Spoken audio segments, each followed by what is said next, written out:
திருமணம் என்பது ஒவ்வொரு குடும்பத்திலும் சுப நிகழ்ச்சியாகும். எல்லோரும் எதிர்பார்க்கும் கொண்டாடும் குடும்ப நிகழ்ச்சி. ஆனால் வீட்டில் திருமண வயது வந்த ஆண் பெண்ணுக்கு மாப்பிள்ளை தேடுவதும் பெண் தேடுவதும் ஒவ்வொரு குடும்பத்திலும் எதிர்நோக்கும் சுப காரியமாகும்.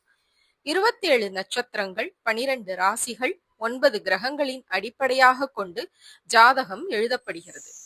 இதில் மணமகன் மணமகளுக்கு பொருத்தமான ஜாதகம் பார்த்து வசதி, வேலை, அழகு, நாள், நேரம் பார்த்து திருமணங்கள் தேதி குறித்து குடும்பத்தின் நண்பர்களை அழைத்து விருந்து வைத்து கோவில்கள், மண்டபங்கள் என அவரவர் வசதிக்கேற்ப திருமண வைபவங்கள் நடைபெறும். இப்படி ஒரு திருமண சுபகாரியம் நடைபெற இத்தனையும் பார்த்து பார்த்துதான் நமது இந்திய கலாச்சாரத்தில் திருமணங்கள் நடைபெறுகிறது. சிலருக்கு குறிப்பிட்ட வயதில் திருமணம் நடைபெறுவதும் நல் வாழ்க்கை அமைவதும் இறையருள் பெரியவர்கள் ஆசியும் உண்டு. ஆனால் சிலருக்கு திருமணத்திற்கான வரன் தேடி அலைந்து கொண்டே இருப்பார்கள். அதில் ஜாதகம், வசதி, பொருத்தம், வேலை போன்றவைகள் தடைகளாகவும் இருப்பதுண்டு. ஆனால் வயது வந்த பெண் ஆணுக்கு திருமணம் நடைபெற கோவில், குளம், தோஷ நிவர்த்தி வழிபாடுகளும் நடைபெறுவதும் பின்பற்றுவதும் இந்து மதத்தின்படி பின்பற்றப்படுகிறது. எனவே திருமணம் என்பது ஒரு குடும்பத்தின் எதிர்பார்ப்பு, மதிப்பு, மரியாதையை தரும். எனவேதான் ஒவ்வொரு தாய் தந்தை தங்களுடைய பெண்ணுக்கோ அல்லது ஆணுக்கோ திருமணம் நடைபெற கால தாமதம் ஏற்படுவதால் மனவேதனை அடைவதும் உண்டு.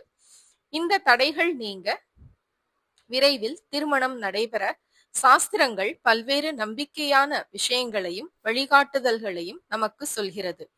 இது சரியா, உண்மையா என்பதை விட்டுவிட்டு ஒரு நம்பிக்கை, நல்லது நடக்கும் என்று முன்னோர்கள் சொன்ன எளிய வழிமுறை அதுதான்.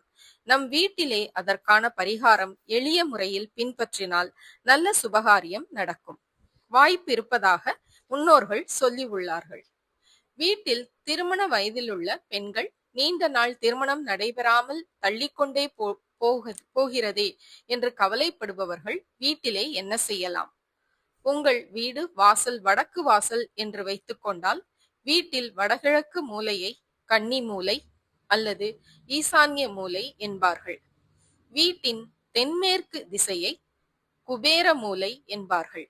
வீட்டின் தென்கிழக்கு மூலையை அக்னி மூலை என்பார்கள். வீட்டின் வடமேற்கு திசையை வாயு மூலை என்பார்கள். உங்கள் வீட்டில் 2 படுக்கையறை இருந்தால் திருமணமாகாத பெண்கள் வடமேற்கு திசையான வாயு பகவானுக்குரியது. திசைக்குரிய கிரகம் அதிபதி சந்திரன். 27 நட்சத்திரங்கள் மனைவிமார்கள். எனவே இந்த வடமேற்கு திசை இயக்கம், இடமாற்றம் மற்றும் அலைச்சலை கட்டுப்படுத்தும். மேலும் பெண்களுக்கு யோகத்தையும் மகிழ்ச்சியையும் தரும். எனவே இந்த வடமேற்கு மூலையில் பெண்கள் தெற்கு தலை வைத்துவிட்டு வடக்கு நோக்கி கால் நீட்டியோ அல்லது கிழக்கில் தலை வைத்தோ மேற்கு திசையில் கால் நீட்டி படுக்க வேண்டும். இப்படி படுப்பதால் விரைவில் திருமண தடை விலகி திருமணம் நடைபெறும் என்பது நம்பிக்கை.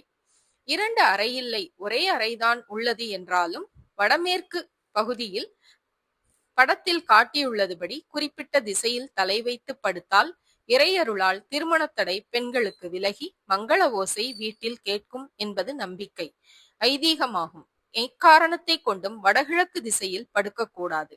அது ஆன்மீக நாட்டத்தை எதிர்நோக்கும் குழப்பமான மனநிலையை ஏற்படுத்தும்.